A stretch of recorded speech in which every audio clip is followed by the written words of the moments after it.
Oi, pessoal, que bom recebê-los aqui no nosso canal para a 8ª edição da Semana ENEF, Semana Nacional de Educação Financeira. Estou aqui hoje com o Dr. Tiago Antunes, advogado, assessor jurídico da Associação Comercial CDL Itaúna, Sicoob Centro-Oeste, a nossa cooperativa, demais entidades integrantes do CDE aqui em Itaúna, Minas Gerais. E vamos fazer um recorte especificamente no Código de Defesa do Consumidor, cuja Lei 14.181, que entrou em vigor dia 1º de julho deste ano, trouxe para o referido código elementos de educação financeira, prevenção e tratamento ao superendividamento. Por isso mesmo, essa lei está sendo chamada já de a Lei do Superendividamento. Mas antes da gente começar, passo a palavra para o Dr. Tiago Antunes, para ele se apresentar. Por favor, Dr. Tiago, fique à vontade. Ok, como vai, pessoal? Espero que estejam todos bem. É um prazer estar aqui com vocês. O Cláudio já meio que apresentou. Meu nome é Tiago Antunes, sou advogado, assessor jurídico aí das entidades que compõem o CDE, a CE Itaúna, CDL Itaúna. É um prazer falar com vocês sobre esse grande avanço que veio através do Código de Defesa do Consumidor, de uma alteração agora que entrou em vigor em 1º de julho, onde trouxe aí a questão do superendividamento, ou seja, na verdade, um grande avanço nas relações de consumo, trazendo segurança para o fornecedor e consumidor. Então, nós vamos tentar aí mostrar um pouquinho dessa questão, né, dessas soluções oferecidas para o consumidor que não consegue pagar suas dívidas. Muito bem, doutor Tiago, muito obrigado. Eu sou o Cláudio Soares, doutor Tiago e eu somos colegas de trabalho aqui nas entidades, eu atuo na pasta administrativa financeira, e falando um pouco sobre essa estrutura do evento, nós fazemos parte do Sistema Cooperativo de Crédito do Brasil, o Sicoob, que atualmente possui mais de 5 milhões de cooperados em todos os estados brasileiros. E o Sicoob apoia fortemente a Semana Nacional de Educação Financeira, a Semana ENEF, que é organizada pelo Fórum Brasileiro de Educação Financeira, o FEBEF, com o objetivo de promover ações e iniciativas de educação financeira, previdenciária, securitária ou fiscal, de forma gratuita e sem qualquer viés comercial. Mas, para a gente poder falar especificamente sobre a lei do superendividamento, é preciso que a gente fale um pouco também sobre a história do Código de Defesa do Consumidor. Por favor, doutor Tiago, conte para nós essa história, que é sempre bom saber. O Código de Defesa do Consumidor é uma lei federal, né? A defesa do consumidor já havia sido colocada na nossa Constituição Federal, que é a nossa lei maior, né? E a Constituição a última Constituição Federal nossa, de 1988, já colocou a defesa do consumidor como algo a ser implementado pelo Estado. E aí, em 1990, veio a Lei 8.078, que, na verdade, entrou em vigor em 91, que é a mais conhecida como Código de Defesa do Consumidor, né? Foi tão bem elaborada a legislação relacionada ao direito do consumidor no Brasil, que ela foi considerada uma lei de primeiro mundo, né, para o terceiro mundo, podemos assim dizer. Né? Por quê? Porque antigamente, né, você comprava um produto ou contratava um serviço, e isso antes de 1990, né, na década de 70, 80, enfim, e às vezes ficava por isso mesmo, as coisas não se resolviam, muitas vezes o consumidor não conseguia trocar, né? Então a lei veio como meio que uma mola precursora na qualidade dos serviços e dos produtos para o consumidor, para todos nós. Tanto é que a gente pode ver hoje a questão do recall, né? Quando você compra um veículo e esse veículo, por exemplo, tem algum defeito, as próprias montadoras chamam o consumidor para fazer essa troca. Então isso é muito importante. Né, o Código de Defesa do Consumidor ele é composto ali por cláusulas gerais, né, obviamente que a gente utiliza a doutrina, a jurisprudência para interpretá-lo, é um código principiológico, a razão de ser do Código de Defesa do Consumidor é a proteção dos direitos fundamentais, né, por isso rege aí a eficácia horizontal dos direitos fundamentais. O que quer dizer isso? Que não existe mais aquela relação vertical, ou seja, todos são iguais perante a lei. Isso já vem sendo objeto aí de discussão no âmbito do direito. A boa-fé objetiva, ou seja, a boa-fé do consumidor, né, é a razão de ser também desse código. Então, a questão da hipossuficiência do consumidor é muito colocada, da vulnerabilidade, né, a segurança jurídica, isso tudo veio com a edição do Código de Defesa do Consumidor lá em 1990, que entrou em vigor em 91, né, exatamente para trazer essa evolução legislativa. E, como eu disse, essa mola precursora, por quê? Porque sem o Código de Defesa do Consumidor, talvez nós estaríamos meio que na idade da pedra, como antigamente, ou seja, a gente estaria sem rumo quanto à questão de defeitos, vícios em produtos, trocas. Então, de certa maneira, o Código de Defesa do Consumidor ele trouxe foi qualidade nas relações. E agora veio com essa inovação também do superendividamento. Inclusive, tem uma lei, né, uma lei estadual, a 14.788, que diz que todo estabelecimento deve possuir o Código de Defesa do Consumidor para consulta. E os dizeres lá, né, esse estabelecimento possui o Código de Defesa do Consumidor. Então, basicamente, né, a história do Código de Defesa do Consumidor rege nesse sentido. Né, é a proteção, é a questão da confiança, da transparência, da boa-fé, né, da hipossuficiência do consumidor. Tudo isso o Estado, né, nos trouxe por determinação constitucional, a fim de que possamos aí ter uma relação amistosa entre fornecedor e consumidor. Está aí nesse Código de Defesa do Consumidor, que tem cerca de 119, 120 artigos, mais ou menos esse é o panorama da história do Código de Defesa do Consumidor. Muito bem, doutor Tiago. E aqui, pessoal, vocês têm na tela a estruturação, vamos dizer assim, desse documento que o doutor Tiago comentou, né? A gente percebe que ele é dividido em títulos, em capítulos, e os capítulos têm diversas seções. Nós colocamos em vermelho os pontos alterados pela lei do superendividamento, que é o capítulo 2º do título 1º da Política Nacional de Relações de Consumo. A gente tem também nesse título o capítulo 6 da proteção contratual, a seção 2 falando das cláusulas abusivas, o capítulo 6A, que é totalmente novo, que trata da prevenção e do tratamento do superendividamento. E nós temos também no título 3, no que toca à defesa do consumidor em juízo, um capítulo tratando da conciliação no superendividamento. Nós vamos falar um pouquinho de cada um desses itens daqui para frente. Antes disso, mostrar para vocês o trabalho que tem sido feito pelo Banco Central do Brasil, que lidera tudo isso em nível nacional, quando ele trata do conceito de cidadania financeira, que é o exercício de direitos e deveres que permite ao cidadão gerenciar bem seus recursos financeiros.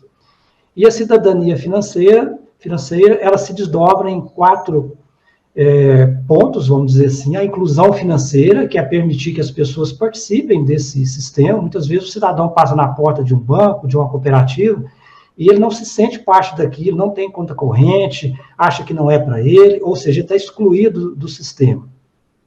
A educação financeira, justamente a pessoa perceber como que o dinheiro transita na vida dele, as receitas, como que ele gasta, você fazer a gestão adequada desses recursos financeiros. A gente tem também o quadrante da participação, que são permitir a participação do cidadão nesse contexto. Eventos como a Semana ENEF são um bom exemplo disso. E nós temos também a questão da proteção do consumidor, em que essa lei do superendividamento, por exemplo, vem para resolver essas questões. Então, é muito bacana o conceito, né, de cidadania financeira do Banco Central e os quadrantes que ela propicia: inclusão financeira, educação financeira, participação do cidadão e a proteção do consumidor. Doutor Tiago, logo então no capítulo 2 do título 1, que trata da Política Nacional de Relações do Consumo, a gente já vê aí uma preocupação justamente com esses itens que estão listados aí, que são novidade no Código de Defesa do Consumidor, que é a questão da educação e informação de fornecedores e consumidores quanto aos seus direitos e deveres, com vistas à melhoria do mercado de consumo, o fomento de ações direcionadas à educação financeira e ambiental dos consumidores, e a prevenção e tratamento do superendividamento como forma de evitar a exclusão social do consumidor, do cidadão. O senhor quer comentar a respeito, por favor? Com certeza. O Estado ele está abrindo os olhos, né, de que não só o Estado, mas as grandes instituições, as grandes redes, enfim, o comércio em geral, não é só vender, não é só fornecer um produto ou um serviço, é também conscientizar o consumidor. É isso que nós precisamos. Então, eu acho que esse é o cerne da questão, é a base da lei do superendividamento. Muito bem. Já no artigo 6º, quando trata dos direitos básicos do consumidor, nós destacamos aqui, olha só, a garantia de práticas de crédito responsável, interessante esse termo, crédito responsável, de educação financeira, de prevenção e tratamento de situações de superendividamento, preservado o mínimo existencial, nos termos da regulamentação, por meio da revisão e da repactuação da dívida. Interessante esse aspecto, hein, doutor Thiago? De fato, o Estado veio trazer aí, né, o que a gente chama, antigamente, a gente tinha, aliás, nós temos atualmente a recuperação judicial das empresas. E aí veio, de certa maneira, trazer que o consumidor também vai ter direito à recuperação, podemos assim dizer, judicial, né, porque nós vamos ver lá na frente da legislação, a repactuação da dívida. Obviamente que esse consumidor de boa fé, né? Então, o artigo 6º do Código de Defesa do Consumidor, eu costumo dizer que ele é a base, ele é o alicerce do Código de Defesa do Consumidor. Por quê? Porque lá estão os direitos básicos do consumidor, Cláudio. Lá está falando que o consumidor tem direito à vida, à saúde, à segurança, aos riscos provocados pela prática de fornecimento de produtos e serviços considerados nocivos ou perigosos, a educação e divulgação sobre o consumo adequado dos produtos e serviços, a informação clara e adequada sobre os produtos e serviços, a proteção contra a publicidade enganosa e abusiva, modificação nas cláusulas contratuais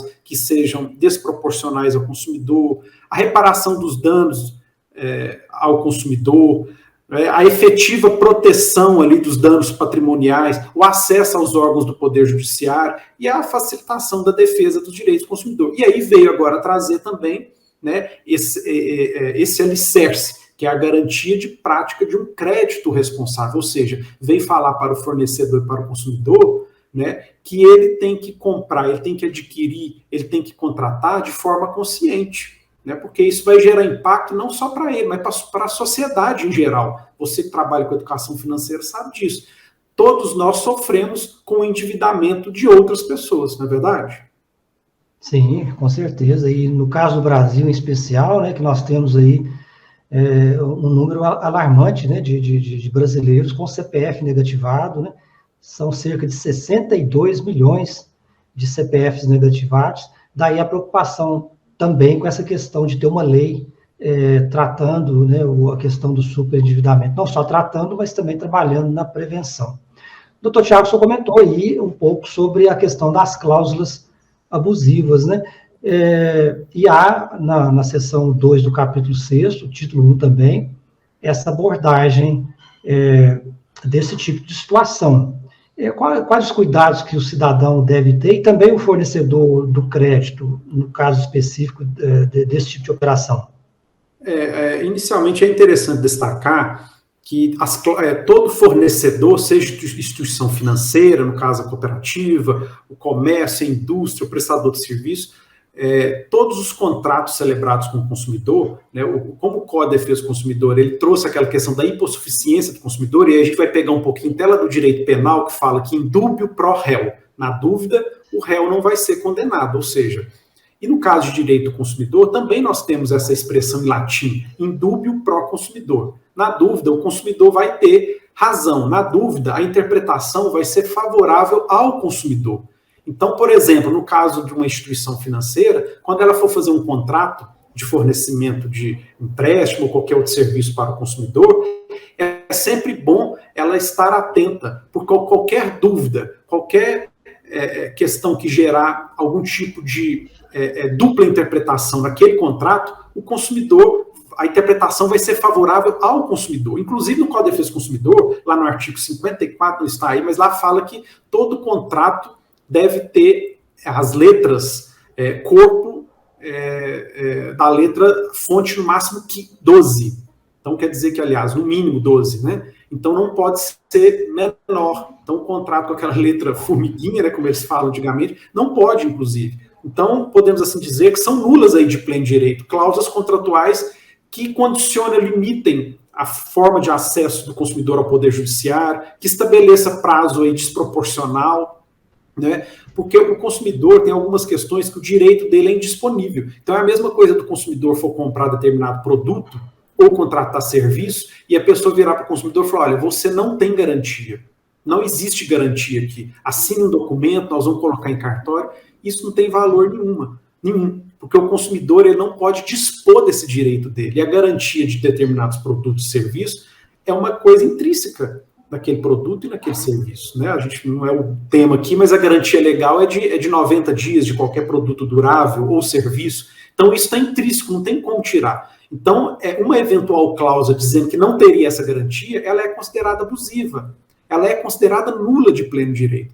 Então, evidentemente, nesse aspecto, é interessante a gente saber que o Código de Defesa do Consumidor protegeu aí o consumidor, né? Por quê? Porque na relação de consumo, o consumidor é parte mais fraca. Assim como, por exemplo, na relação de emprego, o empregador ele está mais superior ao empregado, né? Então ele tem mais força que o empregado. O empregado também ele está num nível de hipossuficiência maior do que o empregador. E aqui no caso do Código de Defesa do Consumidor, a mesma coisa. O consumidor ele está hipossuficiente frente ao fornecedor. Então é isso aí, basicamente, a questão das cláusulas abusivas. Bacana. E o artigo 52, pessoal, olha só, complementando essa fala do Dr. Tiago, ele determina, então, que no fornecimento de produtos e serviços que envolva a outorga de crédito ou concessão de financiamento ao consumidor, que esse fornecedor deverá, entre outros requisitos, informar o consumidor de forma prévia e adequadamente uma série de itens ao longo desse processo. Quer dizer, esses itens se resumem, em Dr. Tiago, em deixar essa relação mais transparente possível, de forma que o consumidor não se sinta ou não seja lesado. Vamos adiante. Olha só, quando a gente trata, então, da prevenção e do tratamento do superendividamento, que é o tema central da lei que nós estamos aqui debatendo, o artigo 54, ele traz o seguinte, e esse capítulo ele é todo novo, né? Ele dispõe sobre a prevenção do superendividamento da pessoa natural, sobre o crédito responsável, e tem essa palavrinha mágica aí, responsável, e sobre a educação financeira do consumidor. E entende-se por superendividamento a impossibilidade manifesta de um consumidor, pessoa natural de boa-fé, pagar a totalidade de suas dívidas de consumo, exigíveis e vincendas, sem comprometer seu mínimo existencial nos termos da regulamentação. E outro destaque que a gente traz aqui é que o disposto nesse capítulo não se aplica ao consumidor, cujas dívidas tenham sido contraídas mediante fraude ou má-fé. Olha só, doutor Tiago, então não é qualquer situação também que o consumidor está amparado, tem lá as exceções, né, que são situações de fraude e de má-fé. Por favor, complemente. Não, com certeza, né? A lei do superendividamento, ela vem beneficiar aquele consumidor de boa-fé, aquela pessoa que tem, podemos assim dizer, né, um caráter, uma pessoa que tem ali aquela vontade de pagar e que realmente teve um problema e não foi por descuido. Inclusive, lá tem a observação, né, também a realização ou pagamento de contratação de produtos e serviços de luxo, de alto valor, não vai englobar a lei de superendividamento. Porque senão a pessoa vai comprar, enfim, relógios caríssimos, perfumes importados, e talvez isso aí não englobaria. Por quê? Porque exatamente, né, é a boa-fé, ele veio beneficiar o consumidor ali de boa-fé. Então não é qualquer consumidor também. Muito bem.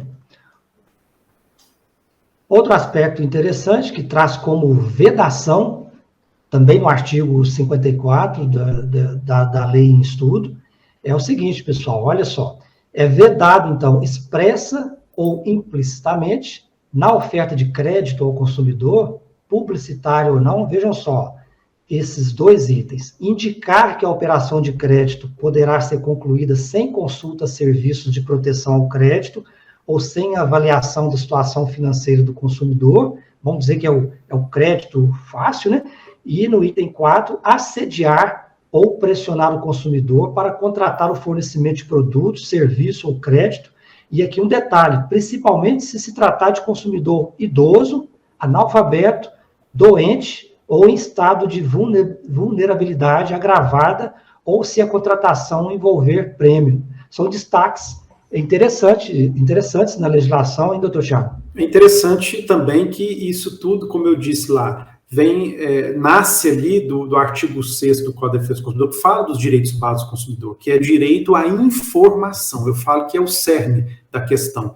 o consumidor tem direito de ser informado, né? Assim como lá o artigo antecedente falou que ele tem que informar do custo efetivo total, da descrição dos elementos que compõem o contrato, a taxa efetiva mensal de juros, o montante das prestações, o valor total, e aí vem o artigo 54C exatamente falar, né, que deve indicar lá, né, que a operação não poderá ser concluída, obviamente, sem a consulta no SPC, mas a consulta no SPC ou qualquer outro órgão de inadimplência é apenas um ponto ali da questão. Obviamente que o fornecedor ele precisa fazer toda uma avaliação, ele precisa verificar se o consumidor é casado, possui casa própria, tem filhos na escola, qual a idade dos filhos, qual que é a renda dele, para fazer a aprovação do crédito. Né? Eu falo que a venda de produto ou aprovação de crédito para um eventual financiamento é quase que um namoro ali, né? E não pode ser uma coisa rápida, né? Tem que ser demorada, tem que ser com calma, tem que ser avaliada, né? E a legislação trouxe uma coisa muito interessante, que é a questão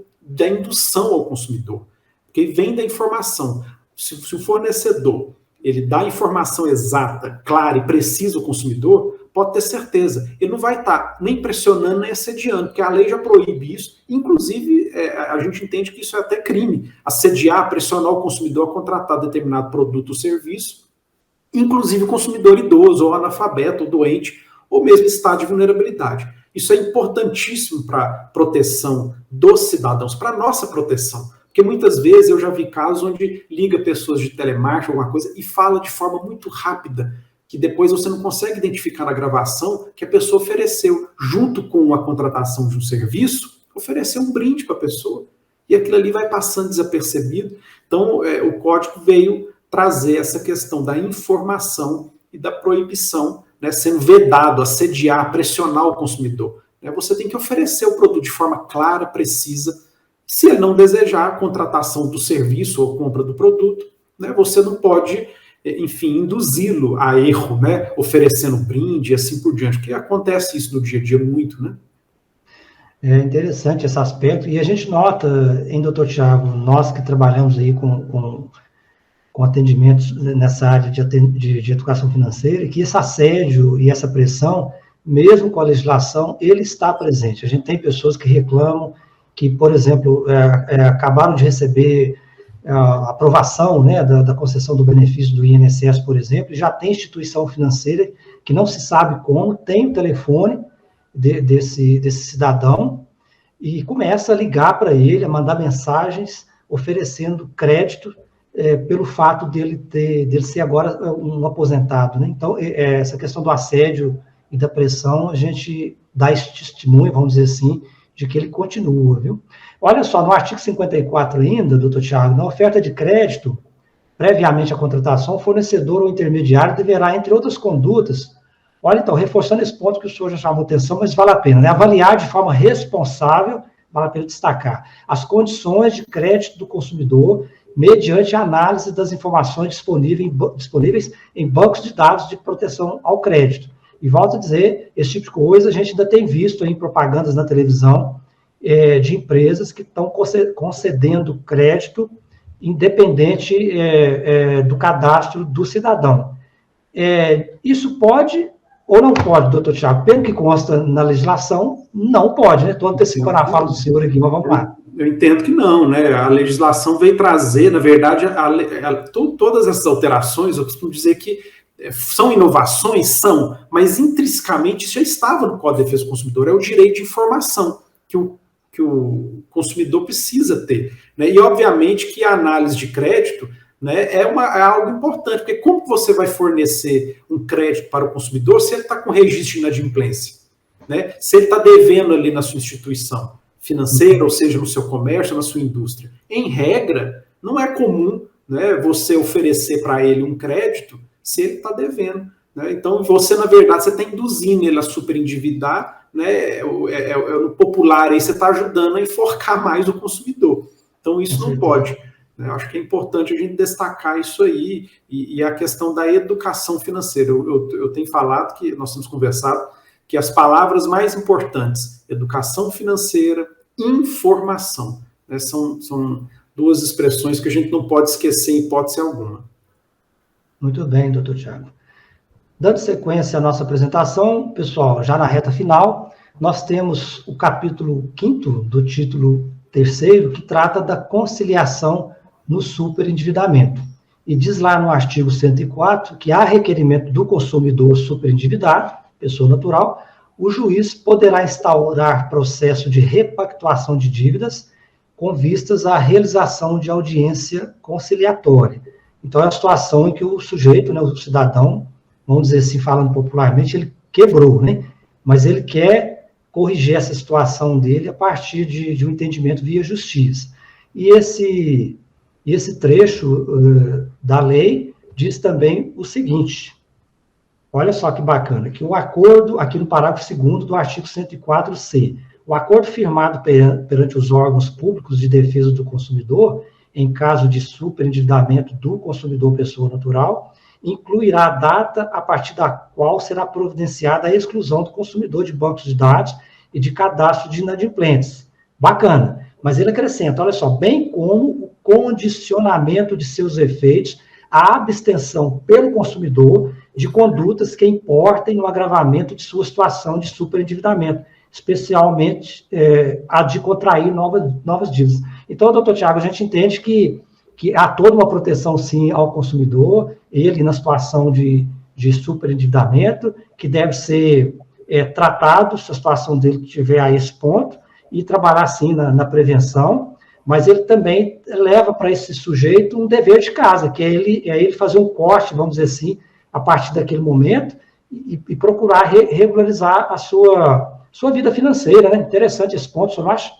Com certeza, e aí o que eu digo, a Lei 14.181 agora, de 2021, ela veio emendar o Código de Defesa do Consumidor, ou seja, ela veio ser colocada lá dentro do Código de Defesa do Consumidor, essa lei do superendividamento, e trouxe uma inovação, assim, muito interessante. Aquela diferença que eu coloquei, indo lá para a questão da recuperação de empresas, né? Que a gente falava da lei de falência, assim por diante.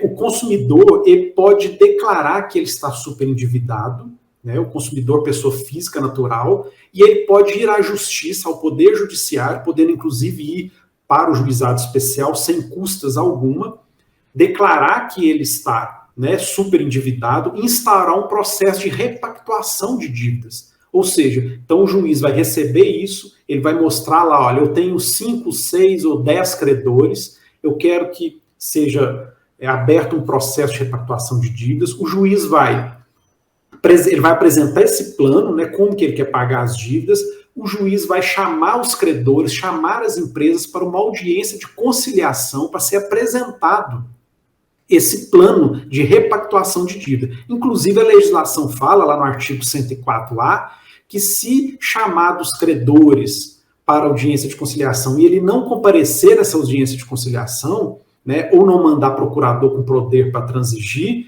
vai acarretar a suspensão da exigibilidade do débito e a interrupção dos encargos de mora. E também a sujeição compulsória desse credor ao plano de pagamento. Então, você vê que o consumidor ele pode instaurar ali um processo e dizer, olha, eu estou superendividado, eu quero que chame todos os meus credores, mas eu, como consumidor de boa-fé, eu tenho um plano de pagamento, esse plano está sendo submetido ao judiciário, e ali vai reunir todos os credores. Obviamente que se não for algum credor, o juiz pode, inclusive, impor esse plano de pagamento ao credor. Claro que tudo é dialogado, tudo é conversado, tudo é intermediado pelo Poder Judiciário. Então, é uma inovação muito grande, né? A gente chama da conciliação no superendividamento. Então, eu acho que é a inovação principal da lei. Obviamente que isso veio proteger o consumidor de boa-fé, como a gente disse, né? Aquele consumidor que realmente tem problema, teve um problema financeiro, mas não comprou de má fé, não comprou e não adquiriu o produto ou serviço com vontade de dar um calote no fornecedor e assim por diante. Então, eu acho que essa questão dessa conciliação, da abertura desse processo aí de repactuação de dívidas veio realmente para trazer benefícios. E aí, de antemão a isto, é bom lembrar que o fornecedor, né, seja o comércio, a indústria, a instituição financeira, cooperativo de crédito, o prestador de serviço, aí é que está a educação financeira. Ele precisa ver para quem que ele está fornecendo o seu serviço, o seu produto e assim por diante, porque senão amanhã ele pode, entre aspas, estar dando tiro no pé. porque ele pode ser, né, pego de surpresa com uma inadimplência, com um plano de repactuação, e acaba que vai gerar prejuízo para ele próprio. Né? Então, eu acho que essa inovação foi importante, foi interessante. Né? Vamos ver como é que o mercado vai absorver isso aí a partir de então. Muito bem, doutor Thiago, muito obrigado. Pessoal, nós chegamos ao fim da nossa apresentação. Prosseguimos com a Semana ENEF 2021. Dizer para vocês que nós temos em Itaúna a sala de educação financeira já em pleno funcionamento. Agora, com a redução dos números da pandemia, já conseguimos, inclusive, fazer agendamentos presenciais, mas estamos trabalhando de maneira especial nos atendimentos online. Basta você fazer contato com a nossa cooperativa, o Sicoob Centro-Oeste, ou com a Associação Comercial, ou CDL de Itaúna, e fazer esse agendamento. A gente trabalha orientando tanto o cidadão, quanto também casais, né, fazemos esse tipo de atendimento também, no sentido de ajudar as pessoas a fazer a gestão cada vez mais adequada de suas finanças pessoais. A gente costuma dizer o seguinte, nós não vamos conseguir ainda, doutor Thiago, resolver o problema dos 62 milhões de brasileiros em situação de inadimplência, com CPF negativado, mas a gente pode ajudar a nossa comunidade, o nosso entorno, né, a começar a fazer essa virada de chave. Isso passa por gestão adequada e por comportamentos assertivos. É possível, sim, adequar a nossa vida financeira ao nosso padrão de renda, né? E as entidades estão à disposição para ajudar nesse sentido. Passo a palavra para o doutor Thiago, para ele fazer o seu encerramento, e assim a gente termina a nossa apresentação. Fica à vontade, doutor Thiago. Eu acho que a gente precisa bater palmas, né, principalmente para o Sicoob Centro-Oeste, né, aqui de Itaúna, que ele veio trazendo né, ele já está andando à frente, né, à frente do seu tempo, e trazendo aí essa sala de educação financeira, trazendo aí a formação, né, a informação para o consumidor. Eu acho que isso é muito importante.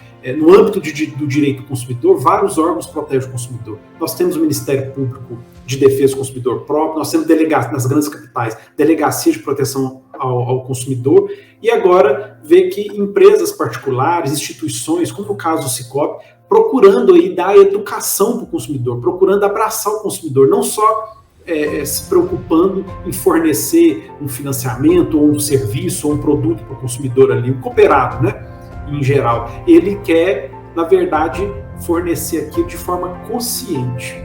Isso eu acho que é muito importante. Eu acho que daqui para frente as grandes empresas, as grandes corporações, as grandes instituições vão ter que ter esse pensamento aí da educação para o consumo adequado, da educação financeira e principalmente para a informação ao consumidor. Eu acho que isso é extremamente importante, né? E o Novo, pelo Sicoob, está fazendo essa grande ação. Eu acho que isso aí é importante e, enfim, me coloca à inteira disposição no âmbito das entidades, no aspecto geral, para qualquer outra informação relacionada ao Código de Defesa do Consumidor e aí a lei do superendividamento. Foi um prazer falar com vocês e estou sempre à disposição. Muito obrigado mais uma vez, doutor Thiago. Muito bem, só lembrou aí, cidadão consciente, consumo consciente, crédito consciente. Se você que está nos assistindo gostou do conteúdo, dê um joinha aí no canal, se inscreva se você não é inscrito e fiquem todos com Deus. Um abraço. Forte abraço. Tchau, tchau.